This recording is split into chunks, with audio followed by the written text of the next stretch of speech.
Bonjour à tous. Il y a déjà un petit temps que j'ai plus fait de vidéos et donc je souhaiterais maintenant en faire une un peu spéciale. En effet, j'ai reçu quelques messages d'abonnés se prétendant avoir reçu un appel de Dieu et se permettant de reprendre des frères et des sœurs rompus à l'étude de la Bible, rompus à leur communion avec Dieu. Ce n'est pas parce que l'on se prétend être le dépositaire des révélations divines que l'on est ce personnage.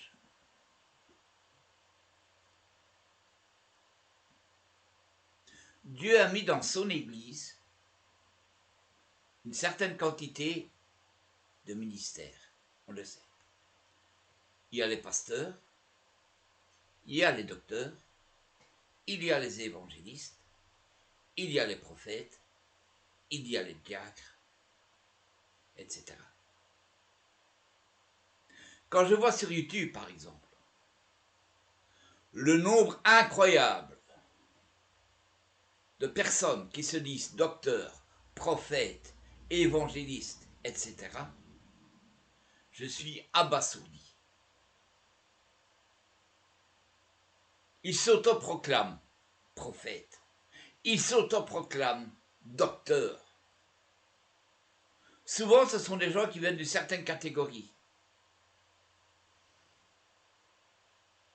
Docteur un tel, vénérable prophète un tel. Mais pour qui se prennent-ils? Les ministères ne sont pas autoproclamés, c'est Dieu lui-même qui appelle les gens, les sœurs ou les frères, au sein d'une assemblée, au sein d'une église. Et cela est confirmé par le Saint-Esprit, et non par une lubie ou l'autre. Faites attention, mes frères et sœurs, car à force de se proclamer le dépositaire des révélations de Dieu, on se met une responsabilité énorme. Car si vous vous trompez d'une seule façon sur un point, vous pouvez encourir le jugement de Dieu. Vous pouvez encourir le fait, non pas de ne plus être sauvé, le salut est éternel et acquis, une fois acquis, toujours acquis, mais votre récompense dans les cieux. J'ai été la victime de ce genre de personnes. J'ai démontré qu'ils se trompaient.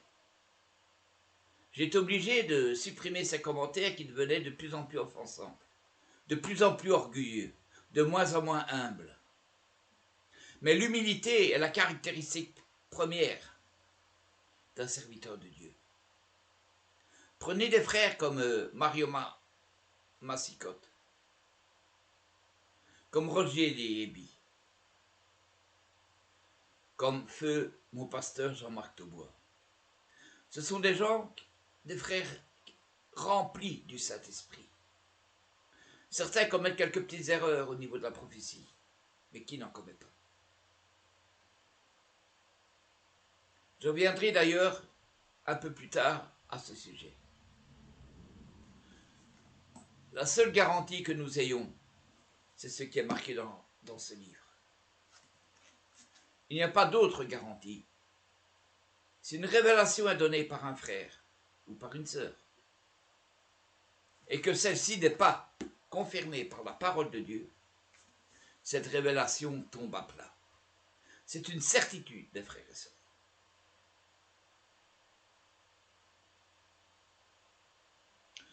Au sujet de l'enlèvement, par exemple, un frère m'a dit que je ne croyais pas à la doctrine de l'enlèvement. C'est faux. Je crois à la doctrine de l'enlèvement. Mais je ne crois pas, par contre, que cet enlèvement, aura lieu avant la, pardon, avant la grande tribulation de 7 ans. Je crois qu'elle aura lieu pendant une certaine période de la grande tribulation, à un moment clé, mais qui n'est pas cité dans la Bible. Jésus le dit d'ailleurs, ce jour viendra comme un voleur, vous ne vous y attendrez pas. Donc inutile de faire de vains calculs avant, pendant, au milieu ou après, personne ne le sait. Mais il y aura un enlèvement, car Jésus a dit, dans Jean 14, il y a plusieurs demeures dans la maison de mon Père, et je m'en vais vous préparer une place, et je viendrai vous chercher, afin que là où je sois, vous y soyez aussi. Ce qui prouve qu'il y aura un délai entre l'enlèvement et le retour de Jésus avec son Église fidèle sur la terre. Je suis absolument un partisan de l'enlèvement, mais tel qu'il est mentionné dans la Bible, et non pas tel qu'il est suggéré par des hypothèses foireuses d'un Darby, d'un Scofield ou que sais-je encore. Je ne suis pas dispensationaliste. Cela ne veut pas dire que je ne crois pas qu'il y ait eu des dispensations. Mais quand je parle de dispensationalisme, je parle du dispensationalisme tel qu'il est décrit par Darby, Scofield et consorts, avec un plan chronologique tel que celui-ci.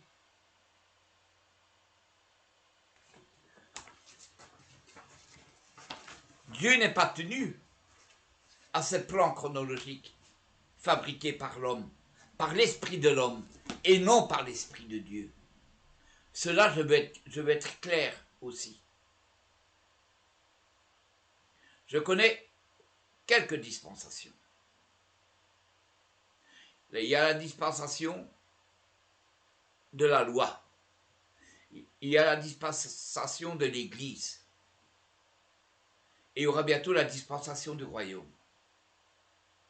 Il y a aussi peut-être ce que Scofield appelle la dispensation de l'innocence. Oui. Mais ce ne sont pas des dispensations telles que Darby, Scofield l'ont démontré. En fait, ce sont des cycles. Car la prophétie, la parole de Dieu, la révélation, est comme une lampe. Sa lumière augmente au fur et à mesure. Vous voyez? Donc il est clair. Je ne suis pas un dispensationaliste darbiste. Mais je crois que Dieu a établi certaines dispensations. Comme je ne crois pas non plus que l'Église soit une parenthèse, comme certains le disent. La période de l'Église est cruciale. Elle débute à Golgotha, un peu plus loin, le jour de Shavuot de l'an 31. Shavuot, pour ceux qui ne sont pas rompus aux subtilités juives, qui ne connaissent pas, que les racines de l'Église sont en Israël, Shavuot, c'est ce que les goïms, les non-juifs, appellent la Pentecôte. C'est là le début officiel de l'Église. Et ce n'est pas une dispensation, car l'Église durera jusqu'à la fin des temps et au-delà. C'est l'épouse de Yeshua, l'épouse du Mashiach, comme Israël est l'épouse de Yahvé, du Père de Yeshua. Il est important de le dire. Jean-Marc Taubois en a parlé plus d'une fois. J'ai mis des vidéos à ce sujet concernant Israël, concernant l'Église, concernant l'Épître aux Romains. Tout cela est très bien expliqué. Je suis un disciple de Yeshua et je suis un disciple aussi de Jean-Marc Taubois. Les thèses de Jean-Marc Taubois sont mes thèses. Donc lorsque je mets des vidéos de Jean-Marc Taubois, je mets des vidéos aussi de ce que moi, je crois. Car ce que dit Jean-Marc Taubois, je le crois, en tout point. Cela aussi devait être dit. Maintenant, concernant les prophéties. Les prophéties qui sont dans ce que l'on appelle erronément l'Ancien Testament. Certains disent qu'elles concernent l'Église, comme la prophétie de Daniel 9 par exemple. C'est faux. Aucune prophétie de l'Ancien Testament, du Tanakh, ne concerne l'Église, mystère caché de tout temps, dit l'apôtre Paul. Les prophéties de l'Ancien Testament ne concernent uniquement qu'Israël et les peuples qui ont eu affaire avec Israël. Mais jamais l'Église. Vous ne trouverez pas dans le Tanakh un seul verset où il est question de l'Église. Si vous me citez le passage où il est parlé de l'assemblée qui est dans le désert, non, ce n'est pas l'Église de Yeshua, ce n'est pas ça. C'est le peuple d'Israël dans le désert qui était l'assemblée de Dieu. Encore une fois, ça c'est une vision d'arbiste. Et j'irai même plus loin. L'Église, c'est Israël. C'est le reste d'Israël. Ceux qui gardent les commandements de Dieu et la foi en Yeshua, comme il est dit en Apocalypse 12. L'Église est composée du reste d'Israël et des païens, des non-juifs, qui ont reçu le message de Yeshua. Ils font partie de l'Église. Ils font partie d'Israël. Comme il est expliqué en Romains, le chapitre 9 à 12. J'ai mis de nombreuses vidéos qui en parlent. Je vous invite de vous y référer. C'est très important, mes frères et sœurs.